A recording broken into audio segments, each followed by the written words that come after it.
दोस्तों, आप सभी का स्वागत है ज्ञान सरोवर यूट्यूब चैनल पर। दोस्तों, आज हम पढ़ेंगे गंगा रिवर सिस्टम और इसकी सहायक नदियों के बारे में।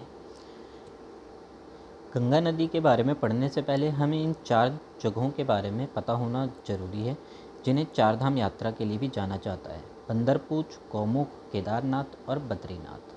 दोस्तों, बंदरपूछ में यमुनोत्री ग्लेशियर है, गौमुख में गंगोत्री ग्लेशियर है, केदारनाथ में चोराबाड़ी ग्लेशियर है और बद्रीनाथ में सतोपंथ ग्लेशियर है। दोस्तों, हर ग्लेशियर से एक नदी निकलती है। यमुनोत्री ग्लेशियर से निकलती है यमुना नदी, गंगोत्री से निकलती है भागीरथी नदी, चोराबाड़ी से मंदाकिनी रिवर और सतोपंथ से अलकनंदा रिवर। दोस्तों, जब अलकनंदा आगे बढ़ती है तो इसमें मिलती है धौली गंगा, नंदाकिनी और पिंडारी। दोस्तों, यहाँ मैं एक फैक्ट ऐड कर दूँ, जब 2 नदियाँ किसी स्थान पर मिलती हैं तो उस स्थान को कहते हैं प्रयाग। तो जब धौली गंगा अलकनंदा में मिलती है तो उस जगह का नाम पड़ता है विष्णु प्रयाग, नंदाकिनी मिलती है नंद प्रयाग में, पिंडारी मिलती है कर्ण प्रयाग में। फिर अलकनंदा जब आगे बढ़ती है और मंदाकिनी रिवर से मिलती है, उस जगह का नाम पड़ता है रुद्रप्रयाग। अलकनंदा और आगे बढ़ती है और मिलती है भागीरथी नदी से देवप्रयाग में, जहाँ पर गंगा नदी का उद्गम होता है। तो दोस्तों, गंगा नदी अपने आप में 6 नदियाँ मिलके गंगा नदी का निर्माण करती हैं, जो कि हैं भागीरथी, मंदाकिनी, अलकनंदा, धौली गंगा, नंदाकिनी और पिंडारी। इसके बाद यमुना नदी गंगा नदी से मिलती है प्रयागराज में, जैसा कि आप सभी को पता होगा। गंगा नदी की ट्रिब्यूटरीज़ के बारे में जानने से पहले ये जानना बहुत ज़रूरी है कि लेफ़्ट ट्रिब्यूटरीज़ और राइट ट्रिब्यूटरीज़ कहते किसे हैं। दोस्तों, जब किसी नदी का निर्माण होता है तो आप उसके फ्लो की डायरेक्शन में खड़े हो जाएं और आपके लेफ़्ट हैंड साइड पर जो सहायक नदियाँ मुख्य नदी में आके मिलती हैं उन्हें कहते हैं लेफ़्ट ट्रिब्यूटरीज़, और जो राइट साइड से मुख्य नदी में मिलती है उन्हें कहते हैं राइट ट्रिब्यूटरीज़। कुछ मुख्य लेफ़्ट ट्रिब्यूटरीज़ हैं रामगंगा, गोमती, घाघरा, गंडक, बूढ़ी गंडक, कोसी और महानंदा। इसी तरह कुछ मुख्य राइट ट्रिब्यूटरीज़ हैं यमुना, सोन और पुनपुन रिवर। अब पढ़ते हैं ट्रिब्यूटरीज़ गंगा नदी में कहाँ कहाँ मिलती हैं। जैसे रामगंगा है, जो कि मुरादाबाद नाम के शहर के पास गंगा नदी से मिलती है। उसके आगे बढ़ने पर यमुना नदी प्रयागराज, जिससे पहले इलाहाबाद के नाम से जाना जाता था, वहाँ मिलती है। फिर गोमती नदी, जिसके किनारे लखनऊ शहर बसा है, गंगा नदी में मिलती है। गोमती नदी में एक छोटी रिवर है जिसका नाम है साई रिवर, वो गोमती नदी में आकर मिल जाती है। इसके बाद घाघरा नदी गंगा नदी में मिलती है, पर उससे पहले आपको घाघरा नदी के बारे में जानना बहुत ज़रूरी है, क्योंकि घाघरा नदी में खुद में बहुत सारी छोटी छोटी नदियाँ मिलती हैं। तिब्बत में मापचा चुंगू ग्लेशियर से निकलती है करनाली रिवर, जो कि नेपाल में एंटर करती है, और नेपाल में 3 नदियाँ इसमें मिलती हैं: तीला, सेती और बेराई। फिर ये करनाली रिवर जब इंडिया में प्रवेश करती है तो इसका नाम पड़ता है घाघरा रिवर।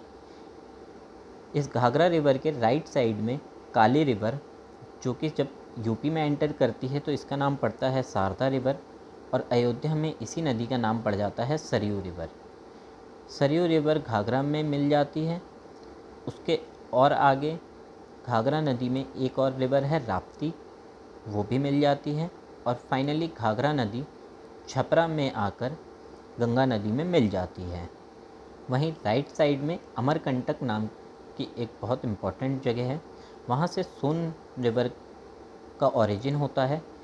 सोन रिवर में एक रिहांद रिवर मिलती है, और फाइनली सोन रिवर भी छपरा में ही बिहार में आकर मिलती है।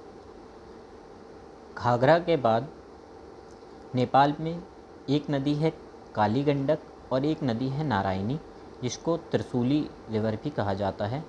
आपस में नेपाल में मिलती है और इंडिया में प्रवेश करती है गंडक रिवर के नाम से। उसके और आगे बढ़ने पर वेस्ट चंपारण से निकलती है बूढ़ी गंडक, जो कि गंगा नदी में मिल जाती है। दोस्तों, गंडक और बूढ़ी गंडक के बीच में एक राइट ट्रिब्यूटरी है जिसका मैं नाम लिखना भूल गया, पुनपुन रिवर। ये राइट ट्रिब्यूटरी है जो कि गंगा नदी में मिलती है। बूढ़ी गंडक के बाद नेपाल में 3 छोटी छोटी नदियां हैं, सून कोसी, अरुण कोसी, तोमार कोसी, जो कि आपस में नेपाल में ही मिल जाती हैं और बिहार में एंटर करती हैं कोसी रिवर के नाम से। आप सभी को पता होगा कोसी को सौरो ऑफ बिहार भी कहा जाता है, क्योंकि कोसी नदी में हर साल बाढ़ आती है जिससे बहुत नुकसान होता है। कोसी के बाद एक और इम्पॉर्टेंट लेफ्ट ट्रिब्यूटरी है महानंदा, जो कि गंगा नदी में मिलती है। महानंदा के मिलने के बाद गंगा नदी बांग्लादेश में एंटर करती है और इसका नाम पड़ जाता है पद्मा। वहीं बांग्लादेश में ऊपर की तरफ से ब्रह्मपुत्र एंटर करती है, जिसका बांग्लादेश में नाम है जमुना। फाइनली गंगा और ब्रह्मपुत्र बांग्लादेश में मिलती हैं और मेघना नदी का निर्माण करती हैं, जो कि फाइनली बे ऑफ बंगाल में गिर जाती है। दोस्तों, ब्रह्मपुत्र और गंगा डेल्टा विश्व का तीसरा सबसे बड़ा डेल्टा है, जो कि अमेजन और कॉन्गो रिवर के बाद माना जाता है। यह गंगा नदी का और उसकी सहायक नदियों का विस्तृत नक्शा है। देवप्रयाग से उद्गम के बाद गंगा नदी में मिलती है रामगंगा, गोमती, यमुना, घाघरा, सोन, गंडक, बूढ़ी गंडक, पुनपुन रिवर, कोसी, महानंदा, और फाइनली एंटर करती है बांग्लादेश में पद्मा के नाम से। और जब इसमें जमुना मिलती है तो ये बनती है मेघना और फिर ये बे ऑफ बंगाल में गिरती है। आशा करता हूँ आप सभी को ये वीडियो बहुत पसंद आई और आपको कुछ नया सीखने को मिला। अगर आज आपको कुछ नया सीखने को मिला तो प्लीज़ वीडियो को लाइक करें, अपने दोस्तों के साथ शेयर करें और चैनल को सब्सक्राइब करें। Thank you.